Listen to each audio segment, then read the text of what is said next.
Psychology in Seattle.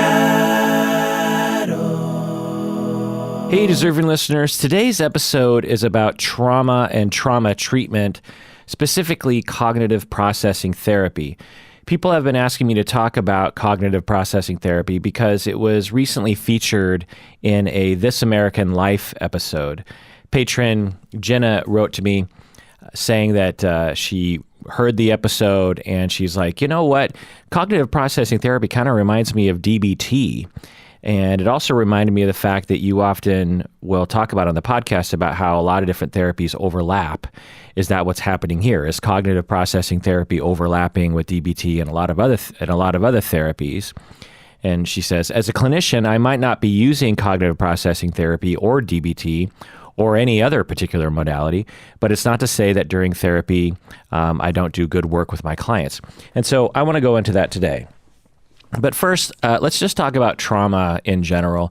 Trauma is a big problem around the globe. I don't think any of you listeners out there would be surprised by that. About 10% of people around the globe will suffer from PTSD at some point in their life. And PTSD is a pretty rough condition. It's not like, oh, I've been sort of traumatized. PTSD is debilitating. It's awful. And for 1 in 10 people around the globe to suffer from PTSD, not only are we looking at a situation where a lot of people are being traumatized, which is unfortunate, but also we're looking at a public health crisis where are there enough clinicians out there who know what they're doing who can actually help people with this? And the answer is no, absolutely not. The vast majority of people with PTSD never get treatment, either because there isn't a clinician in their area or stigma, or the clinician they are sent to doesn't know how to treat PTSD or doesn't do it well. But that's just PTSD. 1 in 10 people around the globe will suffer from PTSD at some point in their life, but that's just PTSD. There's a much higher percentage of people who will experience difficult events, trauma, and other kinds of situations that will lead to trauma reactions that are things like PTSD or other things that aren't necessarily in the DSM. If we're just going to stick to the DSM or somewhat adjacent to it, with trauma, you can suffer, obviously, from PTSD, complex PTSD. It can be a major factor in addiction.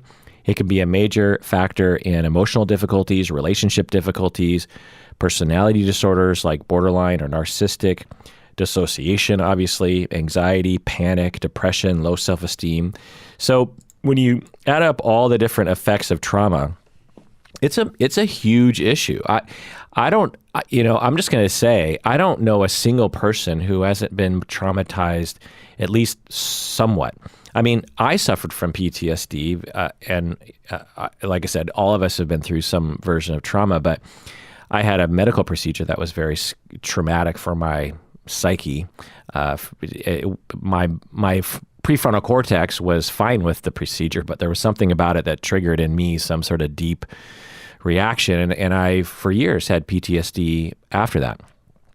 And because I learned how to treat trauma over the years, I actually treated myself and cured myself of my own PTSD. So anyway, many people are walking around with conditions related to trauma that therapy could help with. And trauma conditions, particularly PTSD, are pretty easy to cure, pretty easy to help with proper treatment. There's a lot of things that people come to therapy for that are really hard to treat, like personality disorders can take a long time. Finding the meaning of your life can maybe never actually, therapy might not ever help with that. Ongoing grief, sometimes therapy can have trouble with. But when it comes to PTSD, we have ways of actually curing that condition. And when you know how to do it, it's pretty easy, actually. It might take some time, but as long as you know what you're doing as a clinician, you can actually really help people. So the problem is, though, in my field, and I've talked about this before, is that most clinicians are not trained well about trauma. And they're also not trained well enough to know that they're not trained well enough. So you have a lot of therapists walking around thinking that they can treat trauma when they actually can't. And that's a problem, right? It's one thing to walk around with a bunch of clinicians who don't know, say, how to treat anorexia, for example. In my circle, if someone had an eating disorder, most therapists would understand that unless they really understand what they're doing, they probably should refer to a specialist in eating disorders. But when it comes to trauma, for whatever reason, and it's becoming less so as time goes on, thank God, but it's not it's taking too long, in my opinion. But people are starting to realize, but not enough people are realizing that trauma is such a complicated issue, and PTSD is such a complicated treatment style, that you have to really know what you're doing, meaning you have to have taken courses, and you have to have a lot of experience, and you have to have supervision from from experts who know what they're doing. And so for the first 10 years of my practice as a therapist, I didn't really know how to treat trauma, and I didn't know because I was never really taught. Graduate school is, if as a program, I used to be a program director of a graduate program, and of the program I teach in. And one of the questions that I would sometimes get was, how come there isn't, how come you're not training your people how to treat trauma? How come you're not training your people how to treat grief? How come you're not training people on dissociation better? How come you're not training people on humanistic therapy better? There's various different questions that I would get. And my standard answer to them all was, what I would say is, believe me, if I had it my way, I would take my time and train all of these graduate students to be good at 65% of what they need to know in order to be a good therapist. But guess how long that would take for them to get through school? It would take them like 10 years. And that one, that's too long. Two, it would be really expensive. It would be on the order of like $500,000 to pay for that from a student. So after you graduate, you'd have this loan of $500,000. So I would say that, and I'd be like, and plus no one would want to come to our school because, you have other programs out there that are advertising 2 years. It's like, well, I can practice in 2 years, or I can practice in 10 years. So that was my answer, and it's always a game of trying to figure out, like, well, what do we prioritize? And although 3 years of education sounds like a long time, it's not. And there's fundamental things, ethical codes and legal issues, and just general theory knowledge, and the ability to conceptualize, the ability to talk to people. These are fundamental things that we have to teach people in graduate school. And so now, I think trauma therapy should be included more often than it's not. And in some programs it is. But even if you're just taking one class on trauma therapy, that is not enough education, I'm here to tell you. At this point, in a lot of graduate programs, including the one I'm teaching in, you can graduate with a master's in marriage and family therapy or counseling and start practicing, having only been exposed to 1 week of trauma education, meaning that in the psychopathology class, you studied trauma-related disorders for 1 week, and you maybe talked about treatment for 15 minutes. So that might shock you, but again, if I showed you everything else that we have to cover, you might understand. So because I'm a product of that system, I really didn't know what I was doing with trauma in the first 10 years of my practice. I didn't know what I didn't know. And I actually started treating people with trauma, and I made some mistakes. When I look back at some of the clients that I treated who had PTSD, I failed them. I either went too fast because I didn't know any better, or I didn't go fast enough. Or I didn't know even really what PTSD was. I mean, I knew the symptoms, obviously, and, I'd heard it explained, but PTSD, dissociation, complex PTSD, personality disorders, these are extremely complicated things. They're not intuitive, is the thing. Depression and anxiety tend to be intuitive. Depression and anxiety, for the average person, it doesn't take them long to understand it. PTSD, not as intuitive. And there's a lot of misinformation out there. Because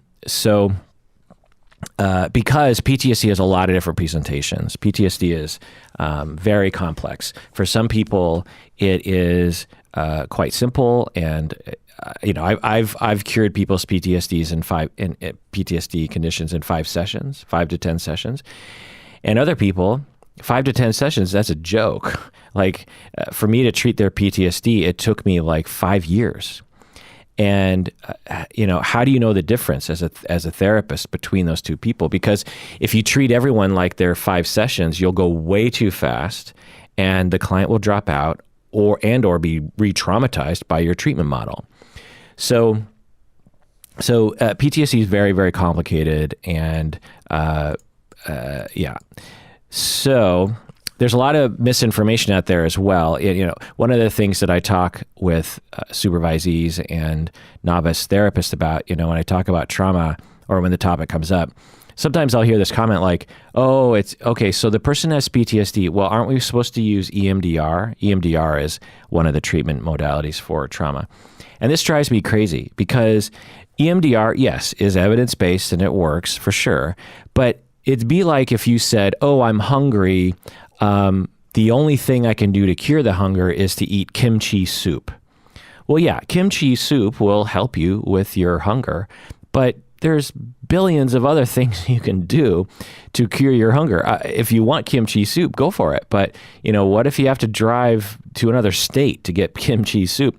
What if you just have to drive down to the corner store and buy yourself a hoagie, and that will solve your hunger? So that's what it's like for some people in my industry when they start talking about EMDR. It's like they think of it as the only way to treat trauma, or they think that cognitive processing therapy is the only way to treat trauma, or they think that DBT is the only way to treat borderline personality disorder. And yeah, these are ways, but they're not the only way. And certainly EMDR, we don't need to rely on that. I've never been attracted to EMDR because there are other easier ways to actually treat trauma, in my opinion.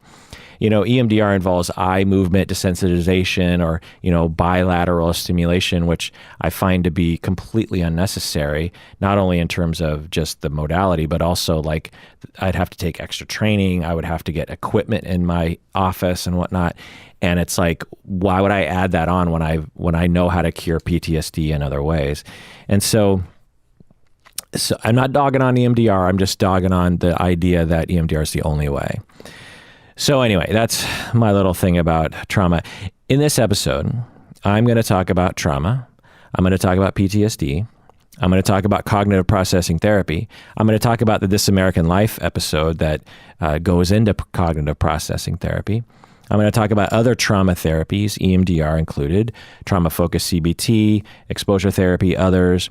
And I'm also going to provide my model of treating trauma. I've talked about this before, but I've actually changed it. I'm always sort of changing it the way that I like to explain it to emphasize other aspects of it. And so I've actually added a step. I actually did it recently. I was lecturing in class to some students, and suddenly it occurred to me, you know what? I think I should change step 5 from this to this. So I'll be talking about that. This is the Psychology in Seattle podcast. I'm your host, Dr. Kirk Honda. I'm a therapist, and I'm also a professor at Antioch University in Seattle. And this episode is just for patrons of the podcast. So if you're not a patron on Patreon, then this episode will end before the content begins. If you want to hear the full episode, you have to become a patron at patreon.com. When you become a patron, you'll get instructions on how to access this episode, in addition to hundreds of other premium patron-exclusive episodes, arguably our best episodes. I've done deep dives on attachment theory, deep dives on schema therapy most recently. So become a patron and you will get access to all those episodes. And it's also a great way that I just know you like this podcast because I'm always trying to find out if anyone likes what I'm doing.